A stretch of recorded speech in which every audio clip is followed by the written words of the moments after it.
L'information à ce stade, c'est qu'il n'est pas forfait. Il fait partie des joueurs sélectionnés.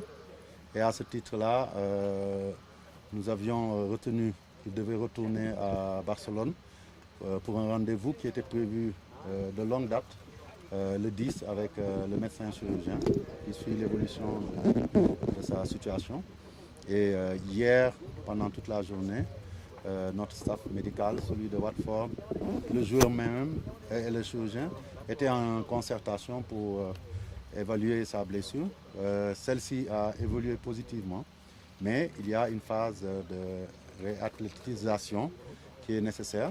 Et nous avons convenu que peut-être qu'il serait mieux qu'il le fasse là-bas sur place pour une dizaine à une quinzaine de jours, de sorte qu'à la fin, il puisse nous rejoindre. Ça permettra qu'il retourne aux environs des phases de huitième de finale ou de quart. Nous en avons aussi échangé entre nous avec le coach. Il estime que si sa préparation est bien faite, donc Ismaïla pourra être d'un apport si le Sénégal arrive à ces étapes décisives. Donc un communiqué d'ailleurs de la fédération a été préparé et sera envoyé certainement dans les minutes qui suivent. Donc on peut garder espoir. On garde totalement espoir. À partir du moment où son chirurgien a considéré qu'il y a une évolution positive. Et quand on parle de réathlétisation, ça veut dire qu'on passe à la phase de remise en forme du joueur. Donc je pense que tout est positif. Et nous considérons simplement que s'il vient avant les huitièmes ou avant les quarts, on considérera que le Sénégal aura fait son mercato avec une recrue de choix qui sera Ismaïla Sarr. En est-il de la situation sanitaire des autres joueurs? Ceux qui étaient testés positifs sont-ils déjà prêts pour être utilisés? Oui, la majeure partie. Donc vous savez que nous faisions partie des pays qui ont eu le plus grand contingent de cas.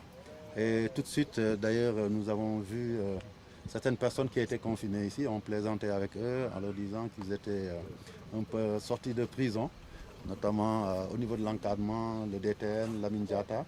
Mais au niveau des joueurs, hier nous avons accueilli Mamba Bacham. Aujourd'hui, vous venez de voir Famara sortir. Les autres joueurs sont censés faire le test aujourd'hui.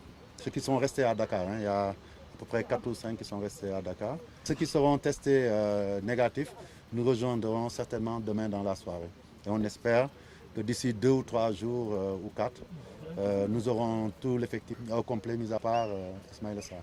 Dans 3 jours, on va assister au match Sénégal-Guinée. Déjà, une bataille psychologique a démarré avec la déclaration de Kaba Diawara, que certains ont qualifié de malencontreuse. Vous, en tant que président de la Fédération sénégalaise de football, comment comptez-vous faire pour apaiser le climat entre ces deux pays frères? Écoutez, moi je pense que les relations entre ces deux pays-là sont tellement fortes qu'aucune déclaration ne devrait pouvoir les remettre en cause. Nous sommes dans un cadre qui est le football. Nous venons de la même partie du continent qui est bien entendu l'Afrique de l'Ouest. Nous sommes deux pays voisins. Nous avons de part et d'autre des joueurs qui sont sénégalo-guinéens ou même des dirigeants. Ce qui importe, c'est ce qui se passera sur le terrain. Donc, j'ai, je pense, discuté avec les dirigeants guinéens qui sont venus vers moi. Et ça, c'est à saluer pour dire que, écoutez, ce match-là restera un match de football. Notre objectif, et on l'espère, c'est que les deux équipes justement de la zone IFOA passent ensemble. Le meilleur sera le premier et l'autre suivra. Et donc c'est sur ça qu'il faut se focaliser. Après, on le sait, chaque entraîneur a sa stratégie. Le nôtre est focus sur sa compétition.